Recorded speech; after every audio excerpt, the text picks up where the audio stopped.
Have you ever seen a truly great magic trick? The kind that leaves you speechless, wondering if what you just saw was real. Interacting with a powerful large language model, or LLM, feels a lot like witnessing that perfect magic trick.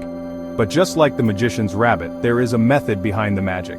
Instead, it is the result of brilliant engineering, massive amounts of data, and complex mathematics working in perfect harmony. Our goal today is to look behind the curtain and understand how this incredible trick is performed. It often makes it more so. We can move from simple wonder to a deeper appreciation for one of the most significant technological achievements of our time.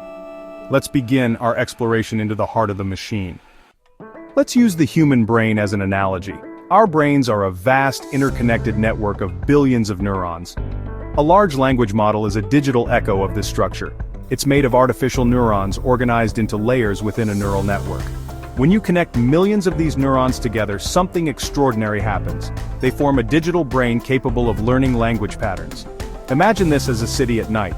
When the LLM processes a sentence, a wave of light ripples through the city. It's a dynamic system where activity shifts with new information. It learns its own rules by observing data, building its own internal representation of language. The journey to today's LLMs is a story of decades of research and breakthroughs. Early attempts at conversational AI were based on handcrafted rules. These early chatbots were like puppets, with programmers writing rules for every possible user input. This approach was brittle and lacked flexibility. The big leap forward came with machine learning and neural networks. Instead of rules, AI was given a library to learn for itself. This shift separates modern LLMs from their ancestors, allowing AI to handle the nuances of human language. The era of true learning machines had begun.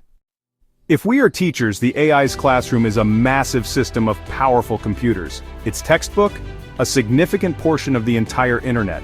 To build an LLM, researchers gather a colossal amount of text data, representing a snapshot of human knowledge. This is what an LLM does during pre-training. It analyzes the statistical relationships between words. During this process, the model's primary goal is simple: predict the next word. By making millions of predictions, the model adjusts the connections in its neural network. Over time, this forces the model to develop a sophisticated internal model of language. The grand library of human text becomes the foundation upon which the model's entire understanding of the world is built. Now that we have set the stage, let's look ahead at the path we will take together.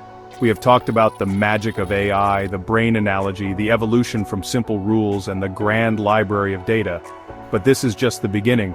Our journey from here will be to dive deeper into each of these areas, transforming abstract ideas into concrete understanding.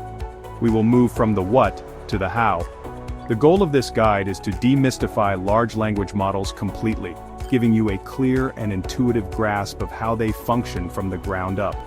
We will build our knowledge layer by layer, just like the neural networks we are studying. First, we will properly dissect the digital brain.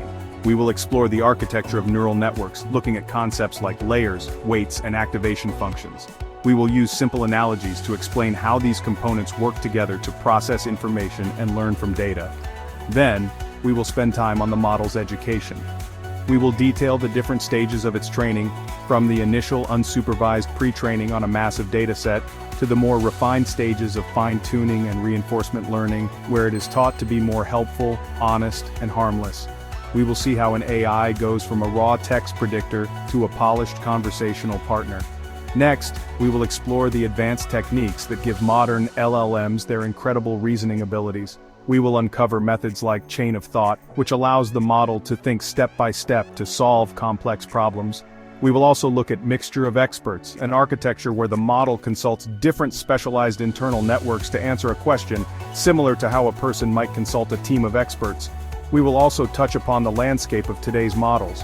What is the difference between open source models that anyone can use and closed source models from large tech companies? We will compare some of the major players and look at what makes each of them unique. Finally, we will cast our eyes to the horizon. What does the future hold for this technology? We will discuss the exciting and challenging frontier of self-improving AI and what it could mean for the world. This is more than just a technical guide. It is an invitation to understand a technology that is already reshaping our world. By the end, you will have the knowledge and the vocabulary to engage in meaningful conversations about AI, to separate the hype from the reality, and to appreciate the elegance of the systems that power our digital age. So, let's continue on this path together and unlock the secrets of the digital mind. To understand how a large language model works, we start with the artificial neuron. Think of it as a tiny light bulb. It's a small piece of math that receives inputs, performs a calculation, and produces an output. The neuron adds up these inputs, each with a different level of importance or weight. This simple mechanism is inspired by biological neurons. The artificial neuron mimics this principle. But what happens when you connect thousands, millions, or even billions of these simple switches together? The collective action of these units gives rise to complex and intelligent behavior. The humble neuron is the atom from which artificial intelligence is built. Now that we understand the single neuron, let's see how we assemble them into a powerful structure, a neural network. Imagine we are building a team to make a complex decision like whether a picture contains a cat. So instead, we organize a team in layers. The first layer of people looks at the most basic features of the image. They just pass their findings on to the next layer of the team, the managers. This second layer, which we call a hidden layer, takes the simple findings from the first layer and looks for more complex combinations. This process can continue through multiple hidden layers. Finally, at the very end, we have the CEO, the output layer, and makes the ultimate decision. This layered hierarchical structure allows the neural network to tackle problems far too complex for a single neuron. Neural networks are powerful, but they have one major limitation: they only understand numbers. They can't process words, sentences, or ideas directly. This presents a problem for a large language model, whose entire world is made of language. So, before the network can even begin its work, we must perform a crucial translation step. We need to convert the rich, nuanced world of human language into the cold, hard currency of mathematics. This process is called embedding, and it's honestly one of the most elegant concepts in modern AI. We turn every single word in the dictionary into a list of numbers, a coordinate in a high-dimensional space. This list of numbers is called a vector. Think of it like giving every word a specific address on a giant multi-dimensional map.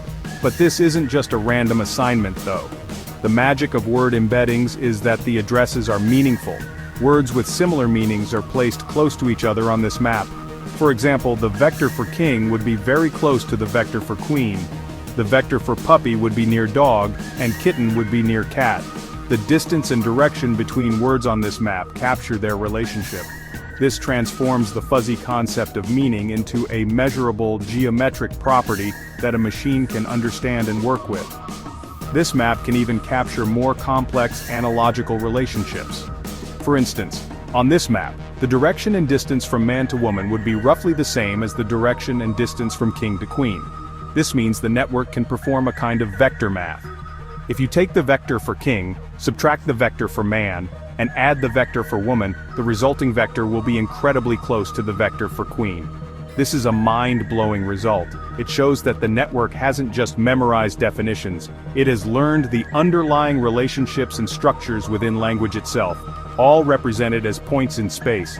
So when you type a sentence into an LLM, the first thing it does is look up the vector for each word.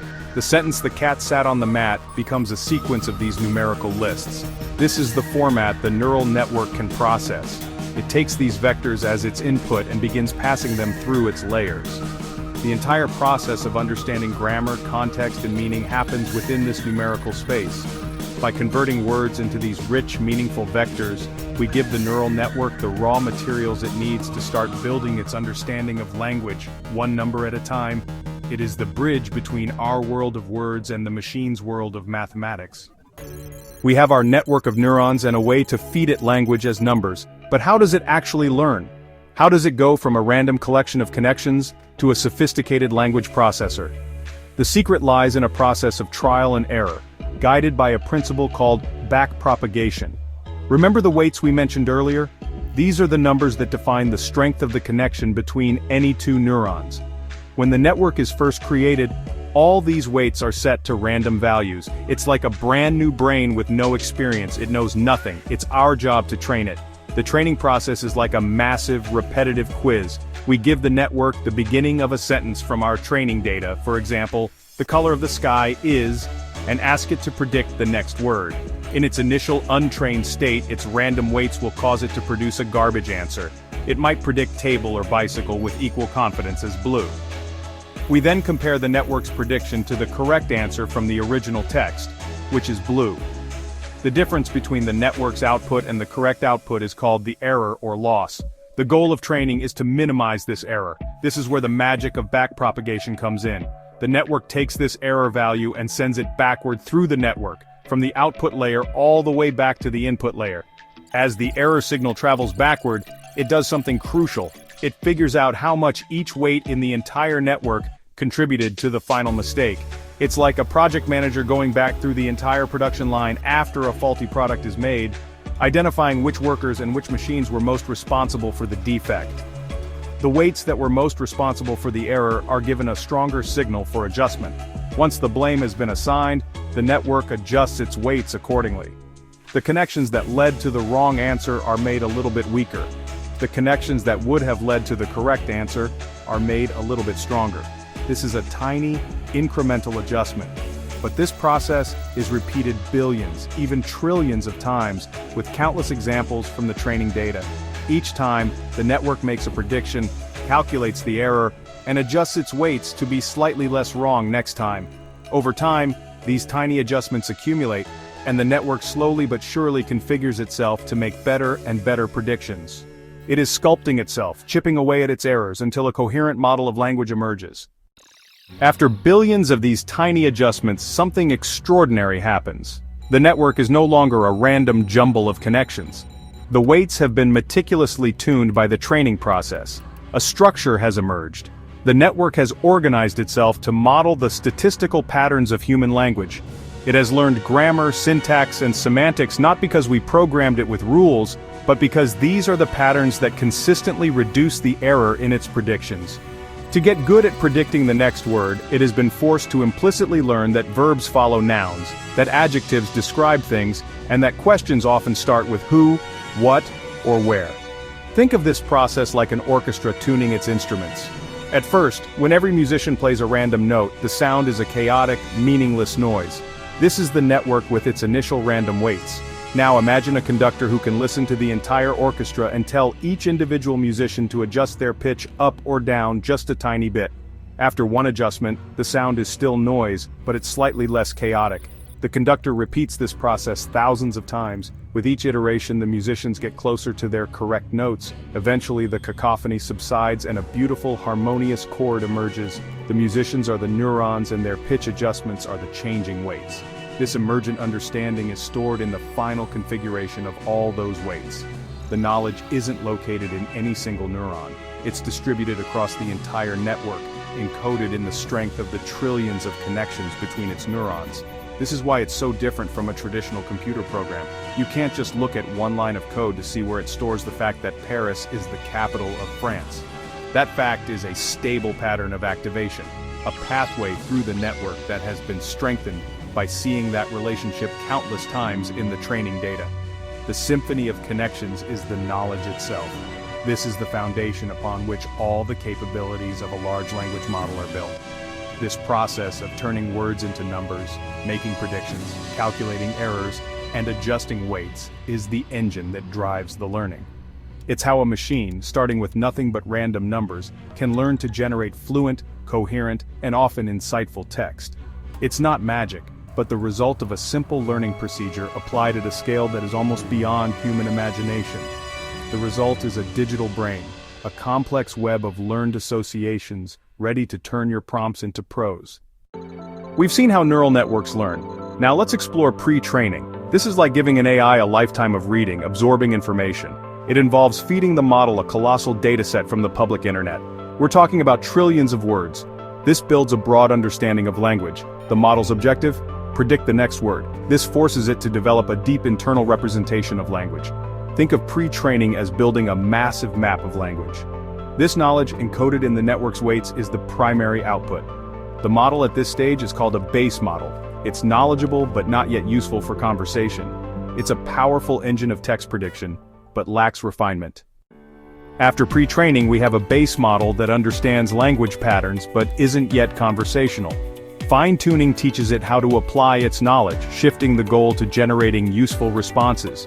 It uses a smaller, high-quality dataset of human-written conversations. The model is trained to produce high-quality responses when given a prompt.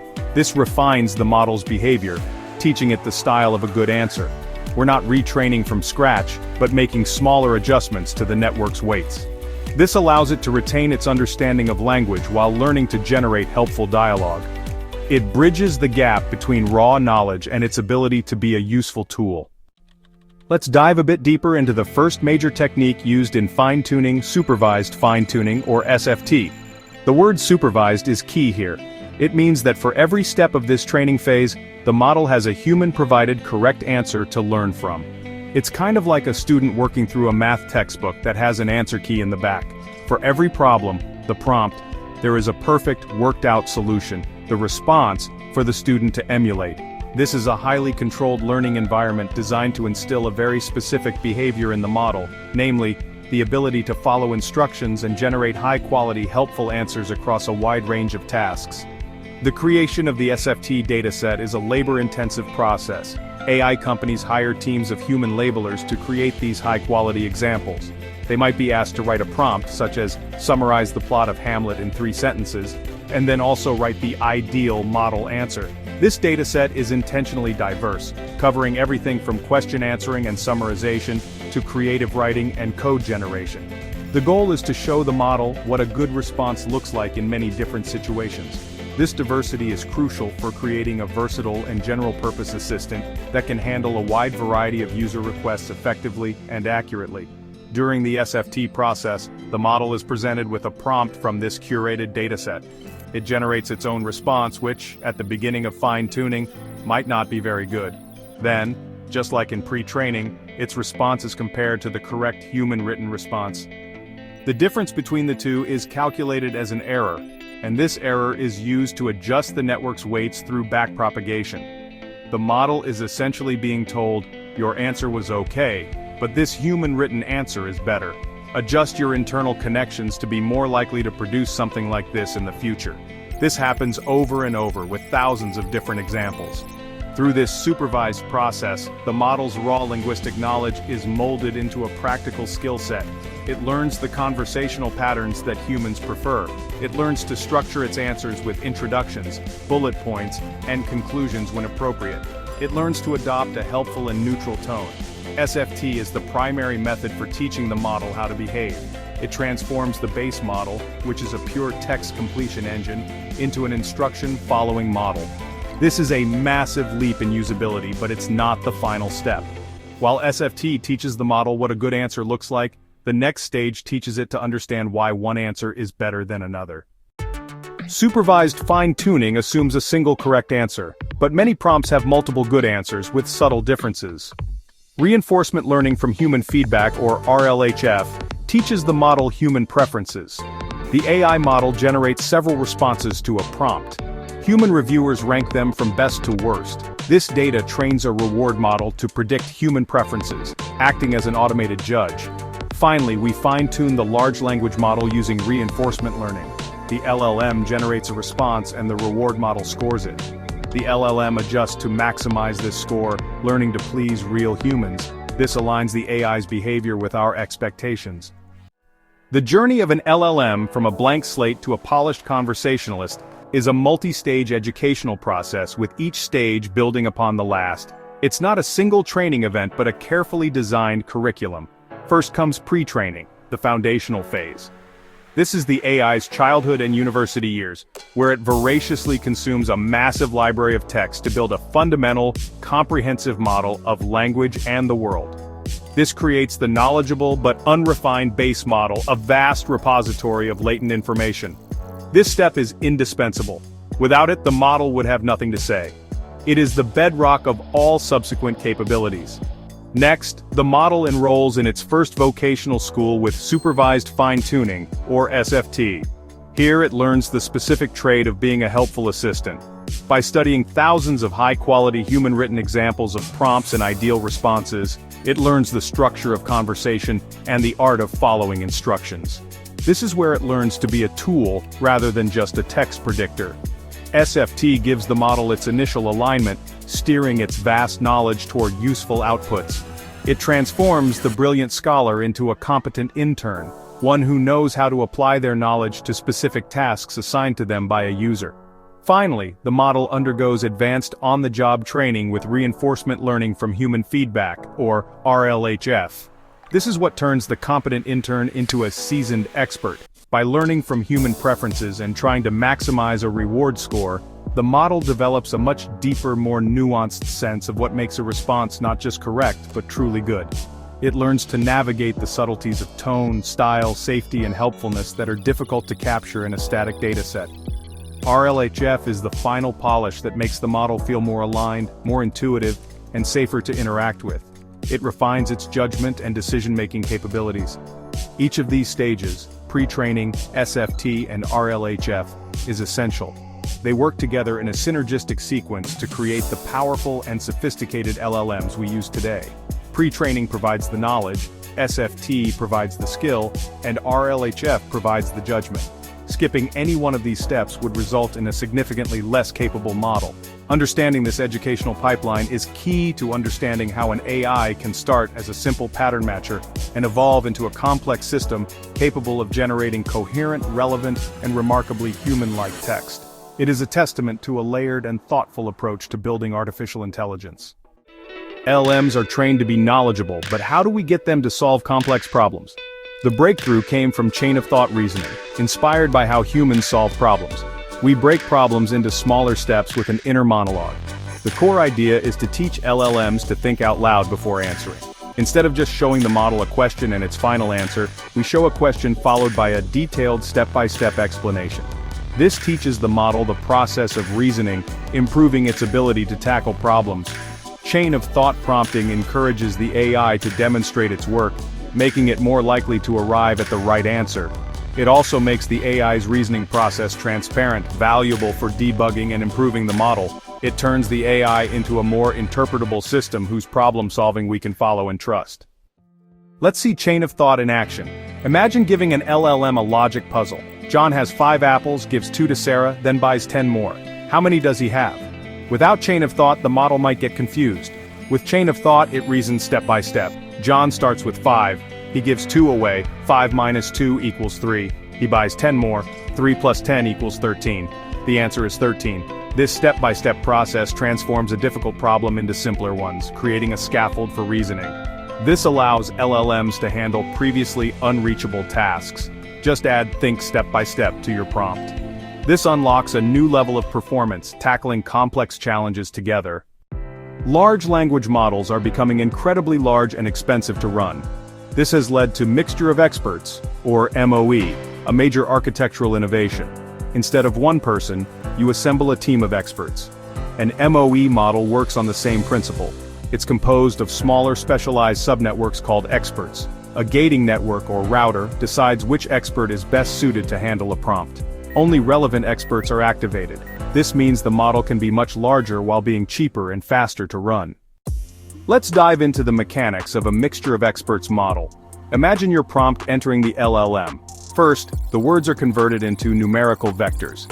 This sequence is presented to the router, which calculates a probability score for each expert. It's predicting which specialist will give the best answer. The router selects a small number of the top-scoring experts. The other experts remain inactive, saving computational power. Each selected expert processes the prompt independently, generating their own response. The gating network then combines their contributions, weighted by the initial scores. This output is passed to the next layer, potentially another mixture of experts. The final result is crafted by a virtual committee of specialists, leading to higher quality answers. The primary advantage of the Mixture of Experts architecture is that it allows models to scale up their knowledge and capability without a proportional increase in computational cost. In the world of AI, model size is often measured by the number of parameters, which are the weights in the neural network that store the learned information. A traditional dense model like GPT-3 has 175 billion parameters, and every single one is used for every single calculation. An MOE model like Mixtral 8x7b might have a total of 47 billion parameters, but for any given token it only uses about 13 billion parameters. So it has a huge total size, but the active size for any given task is much smaller.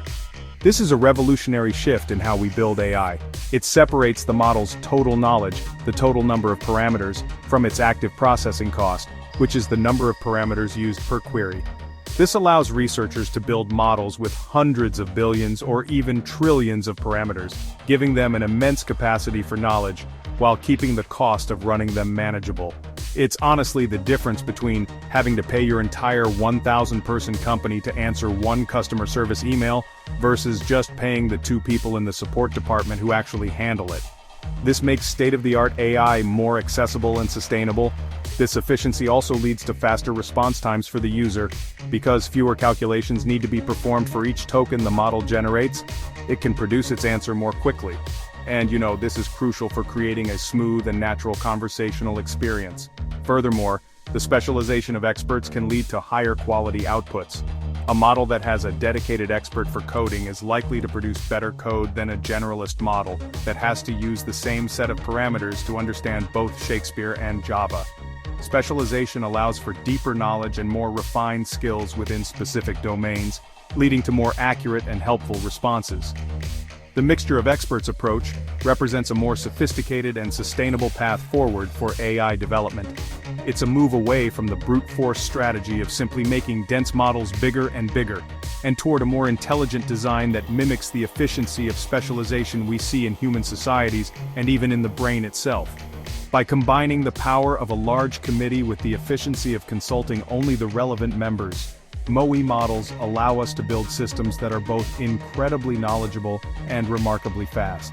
This architectural elegance is a key reason why the capabilities of large language models are advancing at such a breathtaking pace. Large language models have created a divide in how they're developed: closed source versus open source. Closed source models are developed in secret by corporations. Open source models are built collaboratively and shared freely. This shapes who can access the technology, how it evolves, and who benefits. Closed-source models are proprietary. Companies keep the model's architecture and training data secret. You can't see how it works, download, or modify it. Open-source models are like a community cookbook. Organizations release the source code. Anyone can download, run, inspect, and fine-tune it. It's transparency designed to democratize AI access. This creates separate ecosystems for AI development. Why would a company choose to keep its powerful AI model under lock and key? The arguments for the closed source or walled garden approach primarily revolve around 3 pillars: safety, commercial viability, and performance. Proponents argue that powerful AI models are potentially dangerous if they fall into the wrong hands. Keeping the model proprietary allows companies to sell access to it, funding further research and development. By controlling the entire ecosystem, closed-source providers can offer a highly optimized and easy-to-use product. However, the concentration of power raises concerns about censorship and a lack of transparency. Users are entirely dependent on the provider and are subject to their pricing and potential biases. The open-source movement offers a powerful counter-narrative to the closed corporate model of AI development. Proponents argue that making models freely available fosters faster innovation, enhances safety through scrutiny, and ensures equitable distribution. When code is public, the global community can work on it simultaneously, often outpacing closed teams. Public scrutiny is the best disinfectant. Thousands examining a model are more likely to discover flaws. Open source prevents monopolies, allowing smaller companies and individuals to access state-of-the-art technology. While misuse is a risk and computational resources can be substantial, the open source movement is gaining momentum. Collaborative approaches rival and sometimes exceed closed-source counterparts. In today's AI landscape, key models define the state-of-the-art. OpenAI's GPT models are benchmarks for reasoning and integration.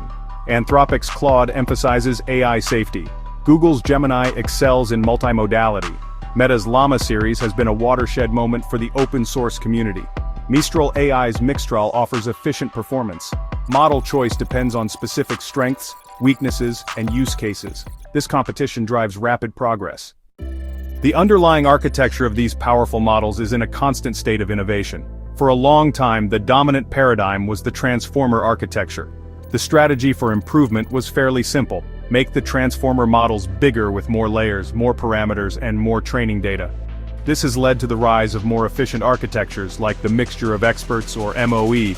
This represents a major shift to smarter is better. Researchers are experimenting with new designs that move beyond the standard transformer, like state space models. The ultimate goal is to create models that can learn more efficiently and reason more robustly. The future of LLMs will likely be defined by a diverse ecosystem of architectures. We began by unveiling the magic behind large language models. No ghost in the machine, just a symphony of math, data, and architecture. From artificial neurons to advanced reasoning, we've traced how LLMs evolved from raw learners to helpful assistants, demystifying their inner workings. With this foundation, we're ready to look ahead toward the future, its challenges, and our role in shaping what comes next. The next wave of LLMs will be truly multimodal, seamlessly blending text, images, audio, and even video for richer, more intuitive interactions. Future models will remember long-term context, becoming persistent, personalized partners, tutors, researchers, and assistants that grow with you. Agentic AIs will plan and execute complex tasks, moving from passive responders to proactive problem solvers. As interfaces evolve, AI will become an ever-present, anticipatory layer in our daily lives, blurring the line between digital and physical reality. The ultimate frontier is self-improving AI, models that learn, adapt, and refine themselves without human intervention. Early steps include AIs generating and critiquing their own training data, but true recursive self-improvement could spark rapid, unpredictable advances. This promises breakthroughs and risks, demanding careful alignment with human values as we push toward ever-smarter machines. LLMs will reshape work, creativity, and access to knowledge, boosting productivity, enabling new forms of art, and democratizing expertise. But they also raise urgent questions about bias, misinformation, privacy, and power, challenges that require collective action and ethical vigilance. The impact of AI is ours to shape. It's a tool that can amplify both our best intentions and our deepest flaws. The AI revolution needs your curiosity, creativity, and critical thinking. Don't just watch, participate. Experiment with the technology, share your insights, and help guide its responsible use in your field and community. Advocate for transparency, fairness, and education as AI becomes woven into society. The future is being built. Now, your voice and choices matter in shaping what comes next. We've come full circle. We started with the analogy of a magic trick, a dazzling illusion that left us all a bit baffled and amazed. Along the way, we've uncovered the secrets behind the performance. Now we understand the intricate mechanics of neural networks, the tough training curriculum, and the clever architectures that let these models reason and respond with such surprising fluency. That initial sense of mysterious magic might have faded, but honestly, I hope it's been replaced by something even better. A real sense of awe for the human ingenuity and collective effort that made this technology possible. The trick isn't any less impressive now that we know how it's done. In fact, it's even more so. The story of large language models is a testament to a basic human drive, the desire to understand intelligence itself. For decades, we've tried to build a mirror for our own minds, a tool that could help us grasp the nature of language, thought, and creativity. With LLMs, we've created the most powerful and flexible mirror yet. Working with these models teaches us as much about ourselves as it does about the machine. They reflect our language, our knowledge, our biases, and our hopes right back at us at a massive scale. They're a product of our shared digital consciousness, a snapshot of who we are, captured in a web of trillions of connections. As this technology keeps evolving, our relationship with it will mature too. We'll move past seeing it as some strange, magical oracle and start seeing it for what it really is, an incredibly powerful tool. Just like the printing press, the engine, or the computer, large language models will become a foundational technology that boosts what humans can do. The goal isn't to replace human intelligence, but to amplify it. The most powerful combination will always be the creative and critical thinking of a human mind, working together with the speed, scale, and memory of an AI. We're stepping out of the era of the magic trick and into the era of the trusted partner. Thanks so much for joining me on this journey. I hope this guide has given you both the understanding and the curiosity to navigate the exciting and sometimes complicated world of AI. The story of this technology is still unfolding, and the most amazing chapters are still ahead. The future isn't something to just sit back and watch, it's something we get to help build. The magic is real, not because the machine is alive, but because it marks a huge leap in our own ability to create, to understand, and to shape the world around us. Go forth and explore.